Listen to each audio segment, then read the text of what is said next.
the book to remain in charge. Desperate to go down in history as his nation's greatest ever leader, he's painted himself as a defender of traditional values, a guardian of sovereignty, and the only man capable of leading such a vast and influential country as Russia to glory and prosperity. But everything comes to an end eventually, and Putin's control of Russia is well and truly starting to slip, reaching such a low point that even the Kremlin can no longer cover it up. The worst part of it all, from Putin's perspective, is that this was all his own doing. The president, who recently celebrated his 73rd birthday, could have continued leading Russia for many more years to come, perhaps all the way into his 80s and even beyond.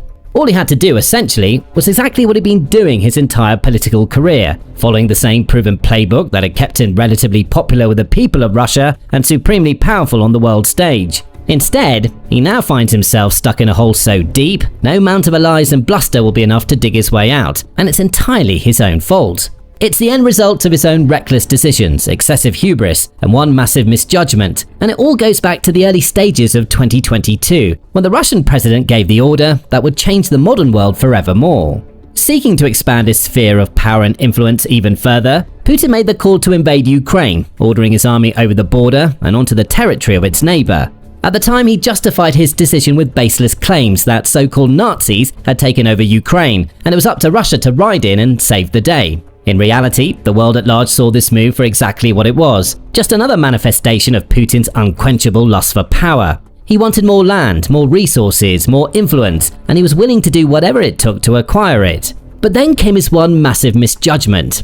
He thought it would be easy. Given the enormity of his army, the vast quantities of tanks, armored vehicles, missiles and more that Russia had in its own arsenal, and the sheer disparity between the Russian military and the Ukrainian military, Putin assumed that Russian troops would roll right through whatever feeble defenses Ukraine might mount, marching all the way to Kyiv and raising the Russian flag of victory in a matter of days, or a few weeks at the most. As is now well known, that's not what happened. Ukraine proved a significantly tougher nut to crack than Putin could ever have anticipated. Its people rose up and stood firm, defending their land with heroism and pride. Up and down the country, not just trained soldiers but simple civilians took up arms and stood their ground against the hordes of Russian troops heading their way. As a whole, the country of Ukraine showed that it would not go down without a fight. And any hope Putin and his fellow Kremlin cronies had of a swift and crushing victory went up in smoke. And even though Russia made some headway in the early days and weeks, the army's progress soon started to stall. Then, as more time passed, Ukraine began to push the Russians back, reclaiming lost land and even crossing over the border and into Russia at certain stages, taking territory away from Putin, humiliating him on his own turf.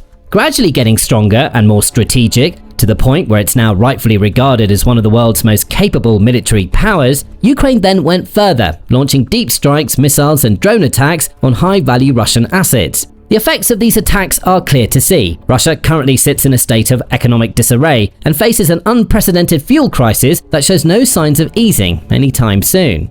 Its oil production capacities have been slashed. Its people are paying up to twice the price for fuel and other goods than they did only a year ago. And with Ukraine's drones and missiles growing stronger, more capable than ever, no Russian region truly feels safe anymore. The war has come home to Russia in ways that the Kremlin could never have imagined, even in its worst-case scenario contingency plans. The country has also suffered unimaginable losses, recently reaching the grim milestone of more than 1.1 million casualties, with a recent report from the British Ministry of Defence revealing there have been around 332,000 dead and wounded Russian troops in 2025 alone, while the Ukrainian General Staff reports an average of 950 additional Russian casualties with every passing day. On top of all of this, Russia has slowly but surely been cut off from large parts of the rest of the world. Western nations across Europe and North America imposed an array of financial sanctions, weakening the Kremlin's economy, while many countries also cut ties with Russian banks and businesses, further isolating the nation, its people, and its leadership. Every single one of these catastrophic consequences is the direct result of Vladimir Putin's arrogance. He wanted more power and thought he could simply steal entire regions of Ukraine to get it. Perhaps a lifetime of always getting what he wants blinded him to the recklessness of this decision, but even he can most certainly see what a disaster it's turned into by now. And so can the Russian people, many of whom are starting to grow increasingly tired of this war and resentful of Putin for persisting with it. Indeed, a recent poll of the Russian people, carried out by the Levada Center, revealed that around 2/3 or 66% of Russians would prefer to see negotiations take place rather than continued fighting. The percentage is even higher among certain groups, with 74% of women and 80% of young people under 24 years of age preferring to see peace talks, with just 27% of all Russians polled believing that continued military action is still the right path at this stage. The poll also revealed that more and more Russians are feeling personally impacted by the war, with 58% saying that the so-called special military operation has affected their lives or their family lives in one way or another, and more than 1 in 5, 22%, saying they've been greatly affected by it. Some cited the fact that they had lost loved ones in the conflict, for example, or seen people close to them injured. Others spoke of how their financial situation had worsened since the war began, and some said that the situation had led to the destruction of family ties, as well as causing significant mental and emotional distress. Even at the highest levels, various Russian elites, oligarchs, generals, and other people in positions of power are said to be expressing emotions of fatigue, frustration, and disappointment with how the war has gone and how it continues to be managed by President Putin. The more those levels of resentment and frustration rise, the worse Putin's situation will become. That's why he's gone to such great lengths to control the narrative within Russia's borders, controlling and restricting access to certain news websites and social media platforms to prevent the Russian people from learning the truth, telling them time and time again his grand speeches that the war is necessary, that all those who died have done so for a noble cause, and that Russia is on track for victory. But he can't cover up the fact that the war has gone on far longer than he or almost anyone else expected, and that it continues to burden the Russian population and drain the nation's economy. And the more time passes, the more easily people see through his lies and propaganda. Only a few months ago, for example, at the start of summer, Russia put plans in place for its grand summer offensive. This was supposed to be the offensive to end them all, the last big push of the Russian army onward into Donetsk, leading to a complete takeover of the region at long last. That's how captured Russian officers described it to Ukrainians, and it's clear that Russia wanted to make major headway through the summer months while the weather conditions were warm and agreeable. They threw everything they had at key frontline territories, from tanks to artillery, drones, and vast squadrons of freshly recruited troops. Putin, meanwhile, made bold, brash proclamations about all of Ukraine belonging to Russia, setting the scene for complete conquest of the country. Pro-Kremlin propaganda outlets too, like Pravda, have been making big claims that Russia is well on the way towards breaking through Ukraine's final defensive lines before the end of the year. In reality, however, despite some ground gained here and there, Putin's grand summer offensive largely fell flat. It went the exact same way as every other Russian offensive so far in the war, ending up with both Ukraine and Russia in more or less the same place they started, give or take small slivers of land in the Luhansk and Donetsk regions. The most important locations, like the strategic industrial hub of Pokrovsk, still elude Russia's forces, and Ukraine's famous fortress belt, which stretches through western Donetsk and incorporates important cities like Kramatorsk and Sloviansk, also remains in Ukraine's control. Analysts expect it would take Russia several more years to even complete its initial objective of capturing the Donbas region, let alone the decades of additional fighting that would be needed for full conquest of Ukraine. In the meantime, Russia's losses continue to rise, and every time Putin or the Kremlin promise that victory is within reach, but fall through on that promise, trust and belief in that Putin regime slowly but surely erodes. Now, it's eroded so much that there's barely any belief left at all, and history is about to repeat itself, as Russia once more builds up to another big offensive in the Donbas.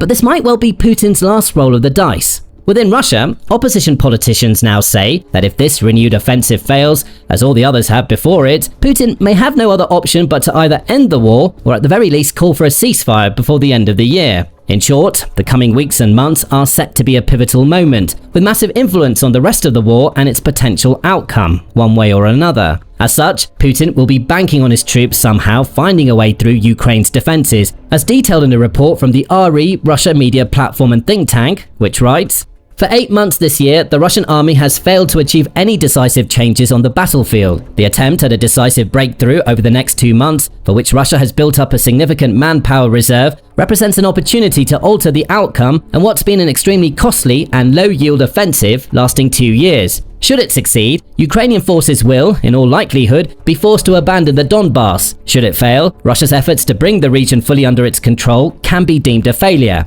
Thus, the next 2 months will mark the climax of the Battle of the Donbas, Russia's uninterrupted 2-year offensive, and possibly the climax of the entire 4-year war, setting the course of the Russo-Ukrainian conflict for a long time to come."